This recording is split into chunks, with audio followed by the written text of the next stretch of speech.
やったか。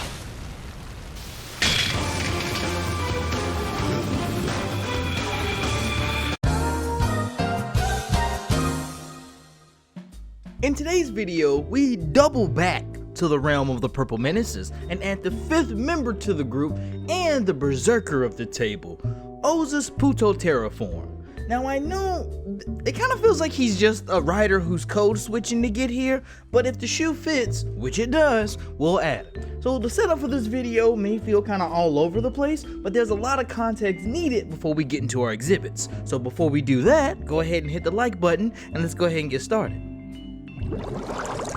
As I just stated, the setup for this one is going to be kind of all over the place, but the most important parts are the following. We just found out that Ankh is only an arm because his body is being controlled by someone we'll call Lost Ankh for the sake of this video. But because both exist at the same time, they now follow under the there can only be one Highlander rules type shit. So most, if not every time they see each other, it's on sight and they clash via absorptions. But every time our Ankh clashes with the other one, he loses every time. Keep that in the back of the pocket. We're gonna have to go back to that later. Meanwhile, Dr. Maki says fuck humanity and joins the greed with Kazari and Lost Ankh in question in pursuit of the apocalypse. Dr. Maki thinks that humanity will only be whole once humanity is, done, whatever the fuck that means. So he also ganks something very important on the way out, and consequently the cause of all the cool shit later that will happen. Later. Eiji and gang are running around dealing with Uva's money laundering scheme, while Dr. Maki reveals the stuff he ganked, a set of 10 purple core medals. Now these medals are the most unique core medals introduced in the TV series thus far, and I'll explain it for the slow ones in the back, even though the show does a pretty good job of giving you the signs. According to what the show has given us up until this reveal, we're under the assumption that core medals and greed went hand in hand like Gooners and the Hub, meaning if we were introduced to a greed, we were introduced to their core medals at the same time.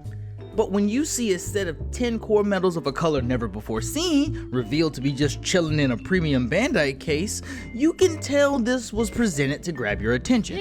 Suddenly, Dr. Maki removes one and starts talking about how the remaining 9 will make a greed to compensate for the missing one.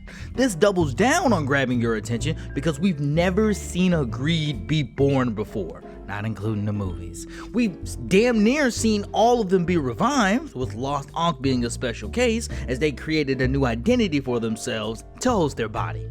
But to make a greed?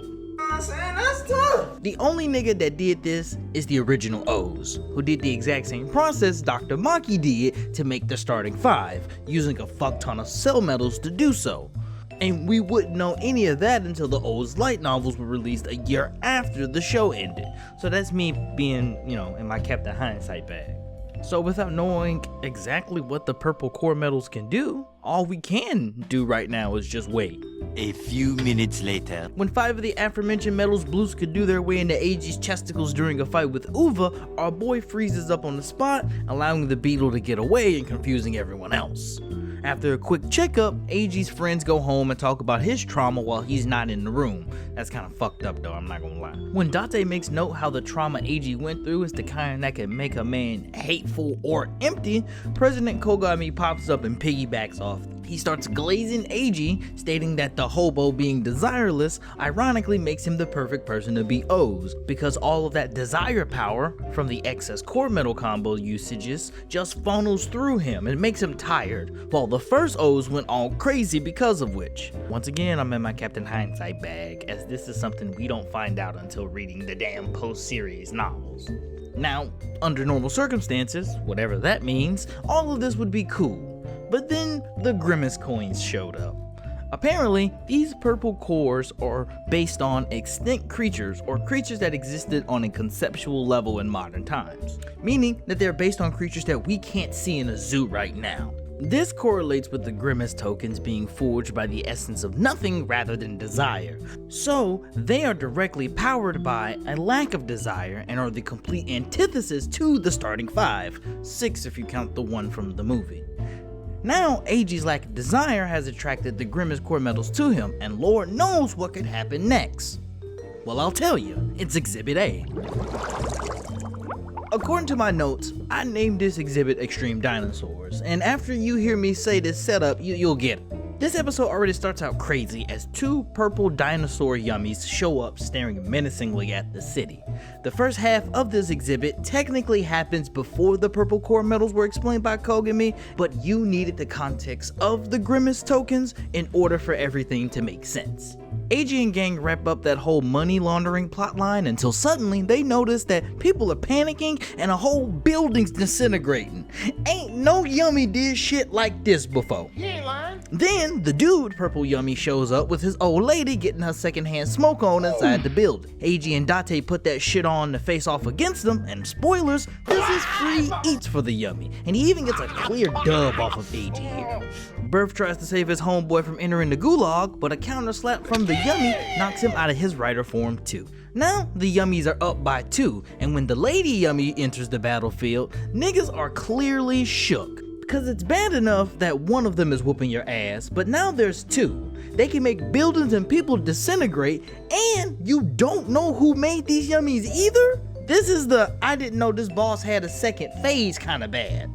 And when retreating means that AG can't help other people in danger, AG runs to save the people instead. The Yummies drop a level 2 team attack and use that as their chance to beat Feet, and the next time we see the duo, they're at an amusement park, unamused by all the people there, like me during Christmas time. By the way, in the time between them retreating and going to the amusement park, that's when, AG's friends talk about his trauma behind his back, and then Kogami tells us about the purple core medals. Anyway, AG and gang slide in for their run back, and the fight starts with AG getting jumped. Berth eventually joins in, so now it's a proper 2-on-2 for now. These boys must have been labbing the night before because they're both weaving and countering like it's nobody's business. But eventually, they get overwhelmed and a crying girl triggers AG's help your fellow man PTSD. So he rushes in to save her despite taking 2 shots in the back. He manages to save her, but he gets knocked out of the suit again and gets ready to be front row seats to a Michael Jackson concert. But as a fireball is just about to hit, point blank, the purple cores pop out and AG in tandem starts to act out.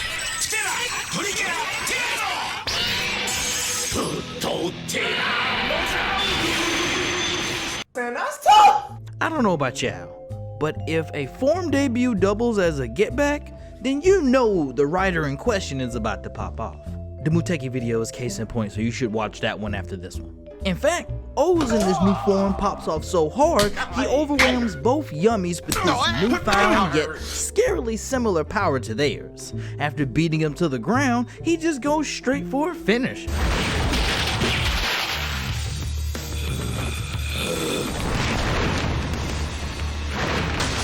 God damn. Keeping this momentum, he reaches into the earth and grabs an interchangeable Ooo'S of death and proceeds to peel this final Yummy's muffin cap off. So all is well. We got a new form, the Yummy are defeated, we can all go. Hey, why is AG beating the fuck out of Berth? I'm like, what do you say fuck me for? AG is beating Date's ass the same way my son does me when we play fight, and it gets so bad, Hina's fine ass has to jump in the way and manages to get him to return to normal.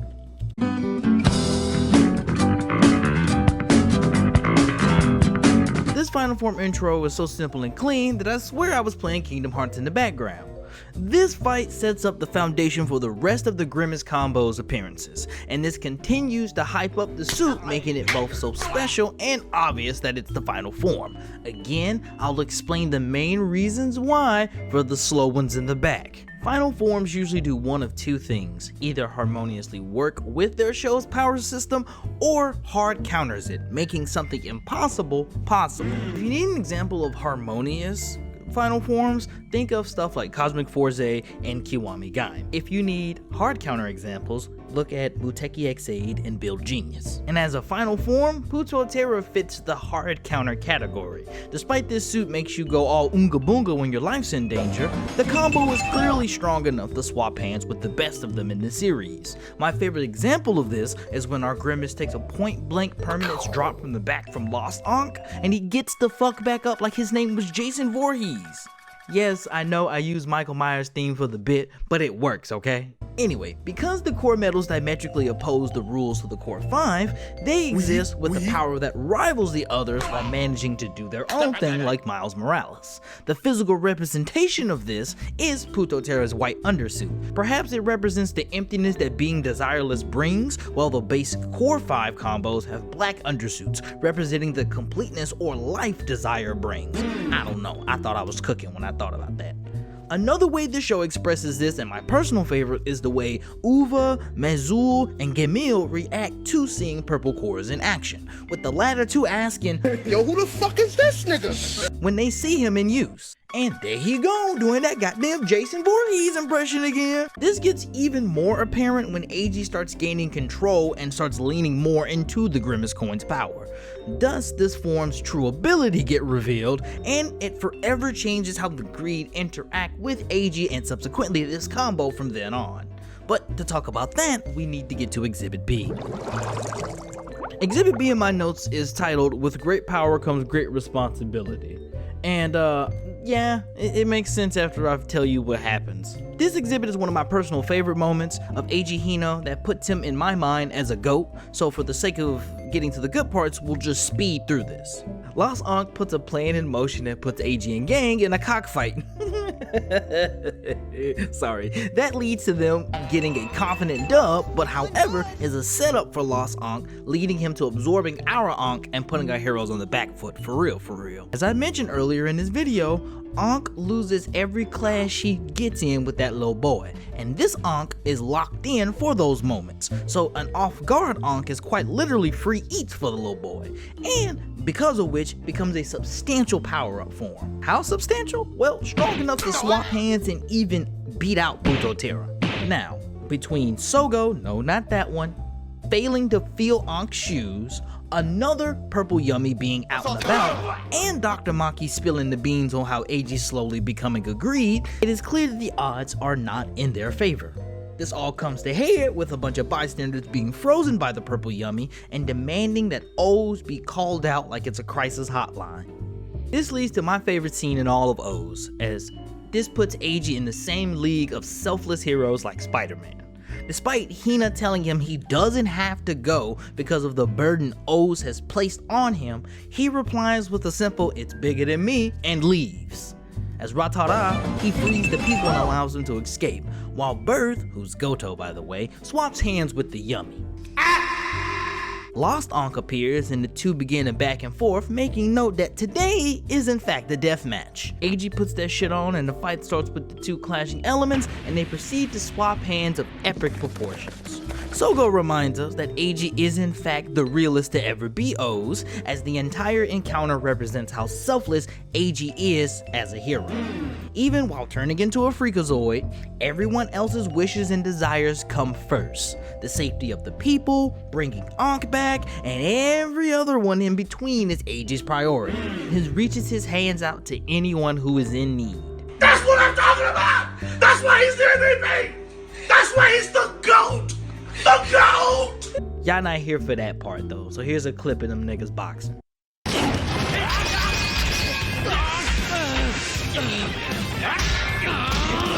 Damn!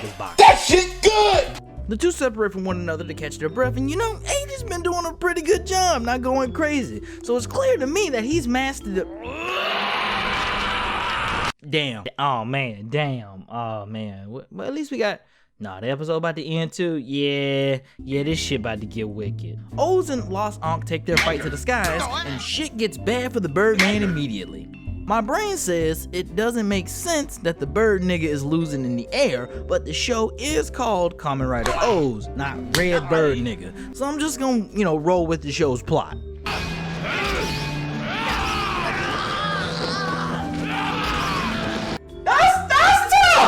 As the little boy is now reeling in pain after falling from so far up, AG decides to wrap this shit up and kill a kid in broad daylight. If a form that can kill a seemingly unkillable person ain't a hard counter, I don't know what is.